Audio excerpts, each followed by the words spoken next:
যেই দেশের প্রধানমন্ত্রী একজন নারী, ওই দেশে আজও নারী দর্শন বন্ধ হয়নি।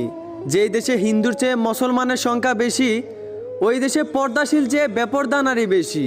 যেই দেশে হাজারো শহীদ রক্ত দিয়েছে শুধু এই বাংলা ভাষার জন্য, সেই দেশে আজ বাংলা ভাষায় কথা বললে মানুষ মূর্খ বলে।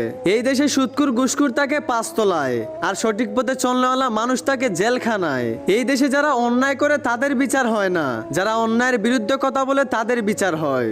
এই দেশে কিছু মানুষ গরিবের পেটে লাত্তি মেরে সুদের টাকায় বিল্ডিং করতেছে পাঁচতলা। সমাজের লোক তাদের নাম দেয় আবার মানবতার ফেরিওয়ালা। এই মুসলমানের দেশে ইসলামের বিরোধী দল ইসলামের বিরোধিতা কইরা ভালোই আছে বেশ, মাঝপথে উচিত কথা বলতে যাইয়া আলেমদের জীবন হয় জেলখানায় শেষ। এই দেশের বিচারকরা এক কাপ চায়ের কাছে বিক্রি হয়ে যায়, আবার এই দেশের মানুষ উচিত বিচার খুঁজে। আরে বোকা মানুষ, এই দেশে যদি উচিত বিচার হইতো তাহলে আজ আলেম উলামারা থাকতো না জেলে।